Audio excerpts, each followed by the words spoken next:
Hi all, ഇന്ന് ഞാൻ വന്നിട്ടുള്ളത് ഒരു സ്പെഷ്യൽ കരിക്ക് പുഡിങ്ങിൻ്റെ റെസിപ്പി ആയിട്ടാണ്. നമുക്ക് എല്ലാവർക്കും ഇഷ്ടമായിട്ടുള്ള ഒരു ഡെസേർട്ട് ആയിട്ടാണ് കരിക്ക് പുഡിങ്. അപ്പോൾ നമുക്കൊരു ഐസ്ക്രീം ടേസ്റ്റിൽ കരിക്ക് പുഡിങ് എങ്ങനെയാണ് ഉണ്ടാക്കാമെന്ന് നോക്കാം. എൻ്റെയൊക്കെ ഏറ്റവും ഫേവറേറ്റ് ആയിട്ടുള്ള ഒരു പുഡിങ് റെസിപ്പിയാണ് കേട്ടോ ഇത്. അപ്പോൾ അതിന് വേണ്ടി 2 കരിക്കാണ് ഞാൻ എടുത്തിട്ടുള്ളത്. കരിക്കിൻ്റെ വെള്ളം ഞാൻ സെപ്പറേറ്റ് ചെയ്ത് വെച്ചിട്ടുണ്ട്. 2 കപ്പോളം നമുക്ക് ആവശ്യമുണ്ട്. അതുപോലെ തന്നെ ഒരു 5 ഗ്രാം അളവിൽ ചൈനാഗ്രാസ് ചെറിയ ചൂടുവെള്ളത്തിൽ ഒന്ന് സോക്ക് ചെയ്ത് വെച്ചിട്ടുണ്ട്. ഈ 2 കരിക്കിൻ്റെ ഫ്ലഷാണിത്. അപ്പോൾ ഇവിടെ വളരെ കുറവ് ഫ്ലഷാണ് നമുക്ക് കിട്ടുള്ളൂ കരിക്കിൽ നിന്ന്. നാട്ടിലത്തെ പോലെ അധികമൊന്നും കിട്ടില്ല. പിന്നെ നമുക്ക് വേണ്ടത് കണ്ടൻസ്ഡ് മിൽക്ക്, മധുരത്തിന് കുറച്ച് പാൽ ആവശ്യമുണ്ട്. പിന്നെ ആവശ്യമുള്ളതാണ് വിപ്പിംഗ് ക്രീം. അപ്പോൾ ഈ ഒരു വിപ്പിംഗ് ക്രീമാണ് നമുക്ക് ഐസ്ക്രീമിൻ്റെ ആ ഒരു ടേസ്റ്റ് നൽകണം കേട്ടോ. ഇനി നമുക്കിത് എങ്ങനെയാണ് ഉണ്ടാക്കുന്നത് നോക്കാം. ഒരു സോസ് പാൻ എടുത്തിട്ട് ഞാൻ 2 കപ്പ് അളവിൽ നമ്മുടെ കരിക്ക് വെള്ളം എടുക്കുന്നുണ്ട്. അപ്പോൾ ഇത് വെച്ചിട്ട് ഞാനൊരു ജെല്ലി ഉണ്ടാക്കാൻ പോവാണ്. അതിന് ശേഷമാണ് നമ്മൾക്ക് പുഡിങ്ങിനുള്ള ബേസ് തയ്യാറാക്കുന്നത് കേട്ടോ. അപ്പോൾ ഈ ഒരു ജെല്ലി തയ്യാറാക്കാൻ വേണ്ടിയിട്ട് 2 കപ്പ് കരിക്ക് വെള്ളത്തിലേക്ക് സോക്ക് ചെയ്ത് വെച്ചിട്ടുള്ള നമ്മളുടെ ആ ചൈനാഗ്രാസ് ഇട്ട് കൊടുത്തിട്ട് ജസ്റ്റ് ഒന്ന് കുക്ക് ചെയ്തിട്ടെടുക്കണം. അപ്പോൾ ഈ കരിക്ക് വെള്ളത്തിലേക്ക് മധുരത്തിന് ആവശ്യമായിട്ടൊരു 2.5 ടേബിൾ സ്പൂൺ അളവിൽ ഞാൻ ഷുഗർ ഇട്ട് കൊടുത്തിട്ടുണ്ട്. ഇനി നമുക്ക് ചെറിയ ഫ്ലെയിമിൽ വെച്ചിട്ട് ഇതൊന്ന് നല്ലപോലെ മിക്സ് ആക്കിയിട്ട് ആ ഒരു ചൈനാഗ്രാസ് മെൽറ്റ് ആവുന്നവരെ ഒന്ന് കുക്ക് ചെയ്തിട്ടെടുക്കാം. അപ്പോൾ ഈ കരിക്ക് വെള്ളത്തിൻ്റെ ജെല്ലി കഴിക്കാനും നല്ല ടേസ്റ്റാണ്. അപ്പോൾ നമുക്കൊരു ബേസ് കരിക്കിൻ്റെ ഫ്ലഷ് കൊണ്ട് ഉണ്ടാക്കിയിട്ട് അതിനകത്ത് ഞാൻ ജെല്ലി ഇട്ട് കൊടുക്കുകയാണ് ചെയ്യുന്നത് കേട്ടോ. അപ്പോൾ അതാ നമ്മളുടെ ചൈനാഗ്രാസ് മെൽറ്റ് ചെയ്തിട്ടുള്ള ആ കരിക്ക് വെള്ളം ഞാൻ 2 കളറിൽ ചെയ്യാൻ വേണ്ടിയിട്ട് 2 പാത്രത്തിൽ ഒഴിക്കുകയാണ്. 2 or 3 കളറൊക്കെ നിങ്ങൾക്ക് യൂസ് ചെയ്യാം കേട്ടോ. ഫ്ലേവർ ഒന്നും ഇല്ലാത്ത കളർ വേണം ഉപയോഗിക്കണമെങ്കിൽ. ഞാനിപ്പോൾ ഗ്രീനും റെഡും ആണ് എടുത്തിട്ടുള്ളത് കേട്ടോ. അപ്പോൾ നിങ്ങൾക്ക് വേണമെന്നുണ്ടെങ്കിൽ 4-5 കളറൊക്കെ ചെയ്യണമെന്നുണ്ടെങ്കിൽ കുറച്ചധികം ബൗൾസിൽ ഇതുപോലെ ഒഴിച്ച് വെച്ചിട്ട് പല കളറിലായിട്ട് സെറ്റ് ചെയ്തിട്ട് എടുത്താൽ മതി. അപ്പോൾ നല്ല ഭംഗി ഉണ്ടാവും കാണാനായിട്ട്. കാരണം വൈറ്റ് കളറാണ് നമ്മളുടെ ബേസ്. അപ്പോൾ അതിൻ്റെ ഇടയിൽ ഇതുപോലെ കളർ ക്യൂബ്സ് ഒക്കെ എടുക്കുന്ന കാണാനായിട്ട് നല്ല ഭംഗി ഉണ്ടാവും.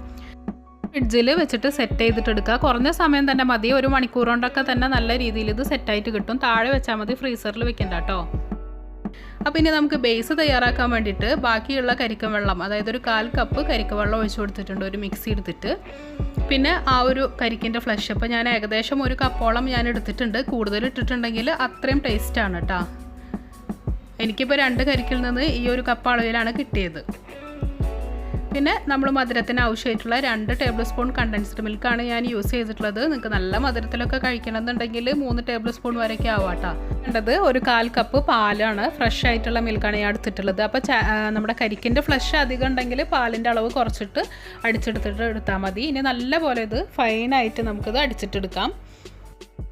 അപ്പോൾ ഈ ഒരു സമയം കൊണ്ട് നേരത്തെ നമ്മൾ സെറ്റാക്കാൻ വെച്ചിട്ടുള്ള ജെല്ലി ഇവിടെ റെഡി ആയിട്ട് വന്നിട്ടുണ്ട് കേട്ടോ.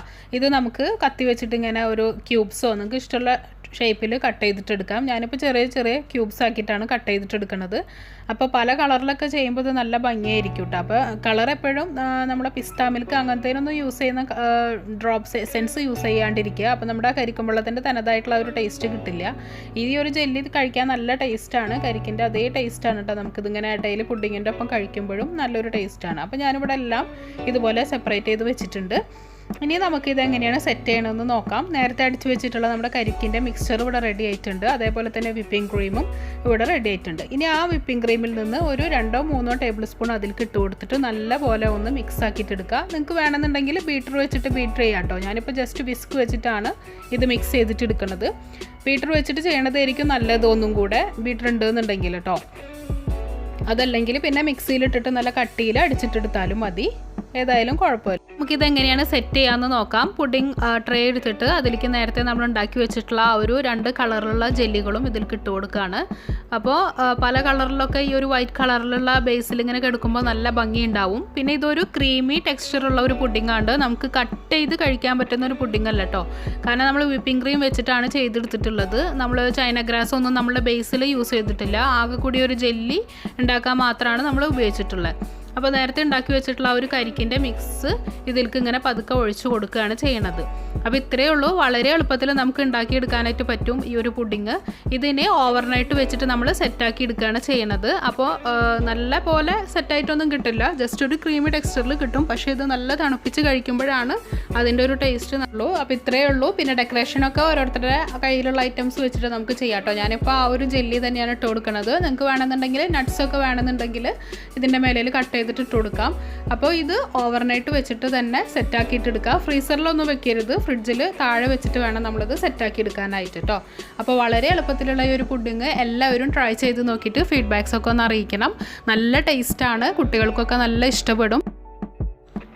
അപ്പോൾ എപ്പോഴും പറയാറുള്ള പോലെ നമ്മുടെ ചാനൽ സബ്സ്ക്രൈബ് ചെയ്യാണ്ട് കാണുന്നവരൊക്കെ ഉണ്ടെന്നുണ്ടെങ്കിൽ ഒന്ന് സബ്സ്ക്രൈബ് ചെയ്ത് സപ്പോർട്ട് ചെയ്യണം. അതുപോലെ നമ്മുടെ റെസിപ്പീസൊക്കെ ഇഷ്ടമാവുകയാണെന്നുണ്ടെങ്കിൽ ഫാമിലിക്കും ഫ്രണ്ട്സിനൊക്കെ ഒന്ന് ഷെയറും ചെയ്യണം കേട്ടോ. Thank you for watching. Bye bye.